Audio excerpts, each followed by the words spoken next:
यहाँ पर है ग्लैमर एक्स और आज मैं इसके फीचर्स बताने वाला हूँ आपको। राइड रिव्यू होने वाला है। फर्स्ट ऑफ ऑल जो मैं बैठा हूँ देख के लग रहा है भाई कि आपने जिन बाइकों में 3 लाख दिया 4 लाख दिया उसमें क्रूज़ कंट्रोल मिलता है, उसमें मोड्स मिलते हैं, इसमें मोड भी मिल रहा है, क्रूज़ कंट्रोल मिल रहा है और कंसोल मीटर जिसमें 60+ आपको फंक्शंस हैं। ठीक है, ऑल ओवर जो इसका बैठने का स्टांस वगैरह है और ये 10 लीटर का कैपेसिटी का जो आपको टैंक मिल रहा है प्लस 60 का माइलेज है, तो ऑल ओवर जो ये पूरा पैकेज है बहुत शानदार है ऑन पेपर। बट अब मैं चला के देखता हूँ। सबसे पहले यहाँ पे बता दूँ कि ये है सेल्फ स्टार्ट की और इसको मैं स्टार्ट करता हूँ। काफ़ी साउंड भी अच्छा है भाई इसका। चलो यहाँ पे कई सारे स्विचेस दिए गए हैं। क्रूज़ कंट्रोल है, सबसे पहले तो क्रूज़ कंट्रोल को ही चेक कर लेता हूँ क्योंकि ये सबसे इंटरेस्टिंग फीचर लगा है। मतलब मैंने अपनी पूरी ज़िंदगी में किसी 125 या 200 बाइक्स में क्रूज़ कंट्रोल नहीं देखा है। तो सबसे पहले मैं बता दूं क्रूज़ कंट्रोल काम कैसे करता है। ये जो स्विच है ना, इसको आप एक बार क्लिक करोगे, मैं बता रहा हूँ अभी प्रैक्टिकल करके दिखा देता हूँ आपको। ठीक है, उसको बाद में देखते हैं। पहले ये देखते हैं थ्रॉटल रिस्पॉन्स कैसा है पहले दूसरे तीसरे गियर का। ठीक है, तो बहुत सही थ्रॉटल रिस्पॉन्स है। राइड बाय वायर है, इसमें राइड बाय वायर है। आप लोगों की तरह दूसरी 125 सीसी की तरह वायर नहीं है, ये सेंसर से चलता है और काफ़ी स्मूथ पिकअप है। पता है इसका जो रोड मोड है इसमें तो है ही। अब मैं इसका मोड चेंज करने वाला हूँ। ये देखो मोड ऐसे बटन है पावर मोड में। अब देखूँ सही पकड़ रहा भाई, देख रहे हो? देखो आप खुद देखो, लग ही नहीं रहा कि सच बताऊँ इंजन पे भी वैसा कोई ख़ास प्रेशर नहीं है। मुझे ऐसा नहीं लग रहा है कि जैसे मैं भन वाइब्रेशन, मुझे वाइब्रेशन महसूस नहीं हुआ अभी तक 50-60 तक। अभी एक हाईवे मिलेगा वहाँ पर मैं आपको दिखाऊंगा। ऑफ रोडिंग देख लेते हैं। हाँ, ये मैं बोल सकता हूँ कि बहुत हार्ड कोर ऑफ रोडिंग के लिए नहीं बना है, क्योंकि आपको मेरी आवाज़ से ही पता चल रहा होगा कि ये बहुत हार्ड कोर ऑफ रोडिंग के लिए नहीं बना। लेकिन नॉर्मल झटके वैसा नहीं लग रहा है भाई। ग्लैमर है भाई, कई सालों का इंजन है इसमें, प्यारा सा लगाया हुआ। ठीक है, ऊपर से इसका माइलेज वगैरह देखता हूँ। माइलेज आपको दे रहा है, इसका स्विच को देखो, देख रहे हो सब कुछ आसान है। माइलेज करंट माइलेज क्या है भाई? 54.9 यानी 55 का माइलेज दिया है। अब देखो इसमें क्रूज़ कंट्रोल ऑन कर रहा हूँ, देखो कंसोल मीटर कितना विजिबल है ना। ठीक है, अब चलो यहाँ पे क्रूज़ कंट्रोल ऑन कर रहे हैं। 55-56 पहुँच गया। याद रखना 40 के बाद ही क्रूज़ कंट्रोल अच्छा काम करता है। पहले एक बार स्विच को ऑन करेंगे, देखो यहाँ पे भगभगाने लगेगा। ठीक है, और उसके बाद आपको कुछ नहीं करना, नीचे 2 सेकंड प्रेस कर देना। एक बार आपने ऐसे प्रेस किया, उसके बाद नीचे 2 सेकंड के लिए प्रेस हो गया, ये क्रूज़ कंट्रोल आपका ऑन हो गया। आप हाथ छोड़ सकते हैं आराम से। ठीक है, ये देखो आपका हो गया। 40 का स्पीड है, अपना आराम से चलिए। क्रूज़ कंट्रोल है भाई ये। अब एकदम ये ढलांग में है तो थोड़ा बहुत सफ़र कर रहा होगा, लेकिन ये देखो ये क्रूज़ कंट्रोल का मज़ा है दोस्त। कोई दिक्कत की बात नहीं। आप 40 में चलना चाहते हो, अब आपको स्पीड बढ़ाने का मन है, ये देखो इसी को ऊपर करते जाओ। 1 2 3 4 5 6 7 8 9 10 बढ़ गया। अब देखो यहाँ पर इसको मैं छोड़ रहा हूँ ऐसे, ये देखो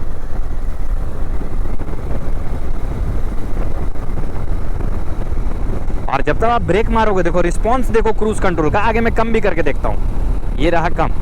नीचे आ जा, नीचे आ जा, नीचे आ जा भाई।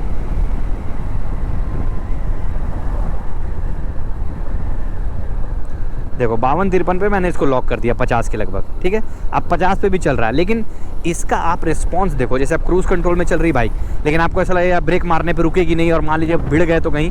देखो इसको, देखो यहाँ पे देखो, ख़त्म, क्रूज़ कंट्रोल ख़त्म हो गया। बस इसको हल्का सा क्लिक किया मैंने बस। तो इसका जो सेंसर है, इस बार जो हीरो ने सेंसर पे काम किया, लाजवाब काम किया। एक और चीज़ देखते हैं, इसका टॉप स्पीड कितना भागता है। ठीक है, मतलब या तो स्पीड देख लेते हैं कि कितना गियर वाइज भागता है।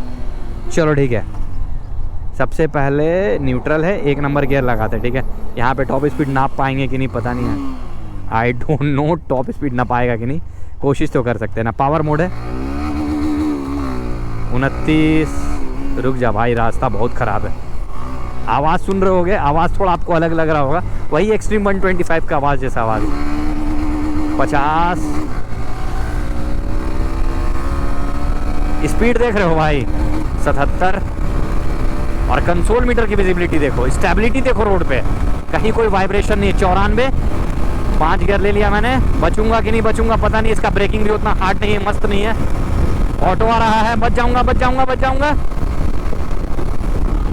तो भाई देखा आपने 105 ना, स्टेबल नहीं है गाड़ी बहुत ज़्यादा। अगर आप वेव करोगे 105 103 के स्पीड में तो स्टेबिलिटी नहीं है। लेकिन मैं एक चीज़ गारंटी दे सकता हूँ कि आपने 125 सीसी में इससे कम वाइब्रेशन वाली गाड़ी नहीं चलाई होगी। बहुत ही लेस वाइब्रेशन है, प्लस सीट इसका बहुत अच्छा है, इसका जो ग्रिप बन रहा है वो बहुत प्यारा लग रहा है। 2-4 खराबी मैं बता देता हूँ, ब्रेक्स उतने अच्छे नहीं हैं इसके, मैं ऐसा नहीं कि एक तरफा करूँगा, ब्रेक्स अच्छे नहीं लगे मुझे। हैंडलिंग इसका उतना ज़्यादा अच्छा नहीं लगा, जो मतलब जिस हिसाब से आपने स्पीड दिया है, इसमें पकड़ दिया है, उस हिसाब से वेव कर रहा है हवा में। जैसे अभी मैंने इसको ऐसे किया तो ये पूरा हिलने लगा गाड़ी, लेकिन कोई दिक्कत नहीं है। अब ये फिर से मेरे को क्रूज़ कंट्रोल पे, अरे बड़ा मज़ा आ रहा है क्रूज़ कंट्रोल पे यार, देख रहे हो, आए है सबसे बेस्ट है। यहाँ पे मोड्स है, देखो कई बाइक्स है ना मोड्स तब चेंज करते हैं जब गाड़ी रुकती है।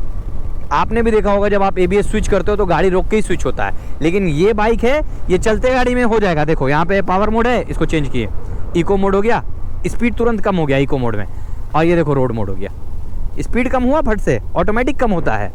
जैसे आप मोड चेंज करोगे, पहले तो आपको क्रूज़ कंट्रोल से हट जाएगा, दूसरा आपका स्पीड थोड़ा सा आपको लेस पावर फील होने लगेगा। तो अगर आप ट्रैफिक में चला रहे हो तो आपको इको मोड बेस्ट होने वाला है, ठीक है। और पता है बड़ा स्मूथ फील हो रहा है, ऐसा नहीं लग रहा है अब ये लग रही है नई ग्लैमर। देख रहे हो, ब्रेकिंग के बारे में बोल रहा था, ब्रेकिंग इसकी अच्छी नहीं है, और आगे का टायर थोड़ा ज़्यादा ही पतला है 80 सेक्शन का, तो अभी स्लिप किया टायर थोड़ा सा के लिए। ये 2 चीज़ लगा। और मैं बताता हूँ, मैं स्पीड से इसके बहुत ज़्यादा खुश हूँ। हाँ स्पीड ठीक इसमें दिया है, थोड़ा रोकने की कैपेसिटी भी देनी चाहिए थी। मान लीजिए आदमी पेला उला गया तो बेकार ना हो जाएगा। रोड मोड, पावर मोड पे डालो, पावर मोड पे डा भाई, पावर मोड पे गया, चलो ठीक है। और पता है इसका सबसे अच्छा बात लग रहा है ना, ये जो सेंसर्स लगाया हीरो ने वो कमाल के सेंसर्स लगाया है। अगर आपको कहीं जाना है, मान लीजिए सुबह उठे आप, आपको मम्मी बोले कि जाओ यार नानी घर या कहीं भी जाओ उधर, और आपका मन नहीं है कि भाई मेरा मन नहीं है बाइक चलाने का, कुछ नहीं करना भाई, एक हाथ से बाइक पकड़ लो। एस्केलेटर में ही ना तो मेहनत है, क्लच में उतना ज़्यादा मेहनत कहाँ है। अगर हाईवे पे चला रहे हो तो अपना चुपचाप से क्रूज़ कंट्रोल लगाया, पहुँच गया, ठीक है। बाकी बैठने का स्टांस अच्छा है। सीट हाइट इसका मैं बता दूं बहुत ही इंडियन को मद्देनज़र रख के बनाया गया, 790, वही सेम आपको रेडर अपाची टाइप का इसका सीट हाइट है। तो ये सही है भाई। बोलो क्यों? क्योंकि इंडियन का एवरेज हाइट बहुत कम है, उसको दिमाग में रखते हुए इन्होंने बनाया, बहुत दिमाग लगाया, बहुत दिमाग लगाया भाई। अब देखते हैं गड्ढा उड्ढा में चला के। हाँ ठीक है ठीक है ठीक है, हार्ड कोर ऑफ रोडिंग नहीं होगा, नॉर्मल तो होगा ही भाई। पीछे वाला टायर इसका ठीक है, लेकिन पीछे वाला ब्रेक सही नहीं है एकदम, मतलब पता ही नहीं चल रहा। देख रहे हो यहाँ लगा रहा हूँ, पता ही नहीं चल रहा है उतना ज़्यादा। या फिर ये कह लो कि मैं बहुत ज़्यादा बड़ी बड़ी बाइक चलाता हूँ इसलिए मुझे वैसा एहसास नहीं हो रहा है। और यहाँ पर देखो LED लाइट दे दिया है, इस जगह पे हज़ार्ड है तो हज़ार्ड को मैं बंद कर देता हूँ, ठीक है। अब देखो इसमें क्या क्या फ़ीचर देता है ये देख लेते हैं पहले। i3s है तो वही ट्रैफिक वाला रूल इसमें लागू होगा। माइलेज है, डिस्टेंस टू एम्प्टी है, ये सारी चीज़ें इसमें दिया गया है। हमको लगता है कि स्पीड शायद 105 के लगभग गया होगा, है ना। आप बताना, आप लोग बताना कि कितना स्पीड गया था, मैंने देख नहीं पाया क्योंकि सामने से ऐसी ट्रक व्रक आ गई ना भाई। ट्रैफिक में भी अच्छा काम कर रहा है, ऐसे करके जो ट्रैफिक में काम कर रहा हूँ। अभी यहाँ पे मान लीजिए क्रूज़ कंट्रोल लगाना बेवकूफ़ी है भाई, क्योंकि यहाँ पे देख रहे हो कितना ट्रैफिक है। और इसकी हैंडलिंग मतलब ऐसे अगर चला रहे हो 40-50 तो ठीक है, अगर 40-50 देख रहे हो। इसका पिकअप हमको बहुत पसंद आया, देखो क्या पिकअप है यार, कसम से मजाक नहीं कर रहा हूँ, मज़ा आ रहा है पिकअप चला के।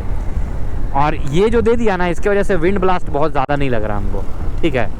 और इसके वजह से एक और चीज़ हो रही है, हमको लगता है कि ये डिज़ाइन की वजह से स्पीड बढ़ा है इसका। वेट भी कुछ खास नहीं है, 125 kg की गाड़ी है, ऐसे वैसे कैसे मैन्यूवर जैसे आपको करना है इजी चलाओ। इसका जो पावर है वो लीनियर है, ठीक है। आपको कहीं पे है ऐसा नहीं लगेगा कि आपको टानना पड़ रहा है, बहुत ईजी। लेकिन एक चीज़ मुझे ऐसा लगा कि जैसे अगर गाड़ी इसको चला रहे ना और उसके बाद जैसे छोड़ रहे हैं, जैसे अभी आपको चला रहे, ठीक है, राइट बाय वायर इसमें छोड़ रहे तो पावर अचानक से ड्रॉप हो जा रहा है। मतलब उसमें नहीं होता एक चीज़ कि अगर हम मान लीजिए कि कोई दूसरी गाड़ी चलाते हैं, पल्सर चलाते हैं, RS 200 NS 200, तो आप चलाओगे यार, छोड़ दोगे ना तो उतना ज़्यादा ड्रॉप नहीं आएगा। इसमें ज़्यादा ड्रॉप आ जा रहा है, बंद से थोड़ा कम हो जा रहा है, ये चीज़ अच्छा नहीं है। अगर मान लीजिए कोई पीछे है और आपने गलती से छोड़ दिया ऐसे भूल भाल के, तो भाई लग जाएगा भंड से का, ठीक है। बाकी माइलेज तो अभी आपने देखा, डेट टाइम वगैरह सब बता रहा है। और ब्लूटूथ कनेक्टिविटी है इसमें, SMS कॉल अलर्ट है, स्मार्ट फीचर्स। एक और चीज़ बहुत काम का है, यहाँ देखो चार्जिंग कनेक्टिविटी है। और आपने देखा होगा हीरो के दूसरी बाइक्स में या 125 cc की दूसरी बाइक में कमज़ोर देता है, बहुत ही कम पावर का चार्जिंग कनेक्टिविटी देता है। बट इसमें नहीं, इसमें टाइप सी बड़ा वाला चार्जिंग कनेक्टिविटी है, पोर्ट है, आप आराम से चार्ज करो, जल्दी चार्ज होगा, 2 घंटे 1.5 घंटे में आप अपना मोबाइल चार्ज कर सकते हो। और इसका क्लच बहुत लाइट फील हो रहा है, बहुत लाइट 125 सीसी की लाइटेस्ट फील है भाई ये। 5 गियर दे दिया है तो आपको गियर की भी कमी नहीं महसूस होगी। बाकी आप बताओ कि कैसा लग रहा है मुझे चलाते हुए देख के। एक और बात बोलूँ, जैसे शायद अगर आप मेरी राइड रिव्यू से ये बात नहीं समझ पा रहे हो कि कितना हैजल फ्री चल रही है, एक बार ना इसका टेस्ट राइड लेना आप, सब गाड़ी का लेना, 125 सीसी की सारी गाड़ी का, इसको भी चला के देखना, थोड़ा स्पीड में हल्का ना 50 60 70, आपको एहसास होगा कि 125 सीसी के लायक नहीं है, 150 सीसी को टक्कर देने वाली गाड़ी है। प्लस इसमें एलईडी लाइट है, रात का समय रहता तो मैं आपको एलईडी लाइट जला के दिखा देता कि कैसा चल रहा है। इसका टायर भी अच्छा क्वालिटी का नहीं है, जेके टायर्स, मुझे नहीं लगता कि वो, मैं पता नहीं क्यों मुझे जेके टायर्स पसंद नहीं है यार, आई डोंट नो क्यों, मुझे नहीं पता है, पहला बात तो। दूसरा बात तो ये कि अभी 5-6 बार फिसल गया इन रास्तों में ये गाड़ी।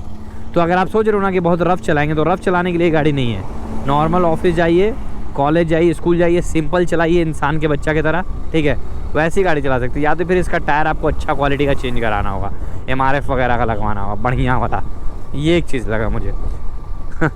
लेकिन यार क्या है ना, इसका फ्रीक्वेंटली राइडिंग मोड चेंज होता है। अरे बहुत अच्छा लग रहा है भाई, 2-4 चीज़ मुझे बहुत इसमें कमाल का लग रहा है। क्रूज़ कंट्रोल क्या ज़बरदस्त लाजवाब फीचर है भाई। राइडिंग मोड मन चेंज करो, ऑन रोड चेंज करो, रोकने का जरूरत नहीं है। माइलेज बढ़िया दे रहा है, इंजन एकदम सॉफ्ट है, स्मूथ है इंजन, अच्छा लगा। गियर शिफ्टिंग बहुत अच्छी लगी, अटक वटक नहीं रहा कहीं पे। 125 सीसी में जैसे आपको SP वगैरह में गियर वायर अटकता है, गियर नहीं अटकेगा आपको। NS में 55-60 तक आपको थोड़ा वाइब्रेशन महसूस होगा, इसमें वो वाइब्रेशन महसूस नहीं हो रहा है। पता है, मैंने देखा है अक्सर हीरो जो ओरिजिनल गाड़ी अपनी निकालती है ना, उससे बेस्ट दूसरी गाड़ी में उसका इंजन काम करता है। जैसे उसने निकाला XMR 210, उसमें उतना बिक्री भी नहीं हुआ उस गाड़ी का और ना वैसा इंजन काम किया। वही देख लो एक्सपल्स में, सेम इंजन कितना अच्छा काम कर रहा है। उसी तरह से एक्सट्रीम 125R, एक्सट्रीम 125R में ये इंजन उतना अच्छा काम नहीं करता है जितना अच्छा इसमें काम कर रहा है। अब देखो इसमें राइड बाय वायर है, सोच रहे हो भाई, ये देखो, ये इतना अच्छा थ्रॉटल रिस्पॉन्स है इसका, मज़ा आ गया। तो राइड रिव्यू कुछ ऐसा था, शॉर्टकट, आपको सारा डिटेल बता दिया, बहुत ज़्यादा चाटने की ज़रूरत नहीं है। दैट्स इट, चलते भाई, थैंक यू सो मच। आप बताना रिव्यू कैसा रहा, बाकी मिला जुला के भाई लाइक वाइक करते रहना है ना। आज कोई रिलेशनशिप टिप्स नहीं है क्योंकि आज मेरा दिल दुखी है।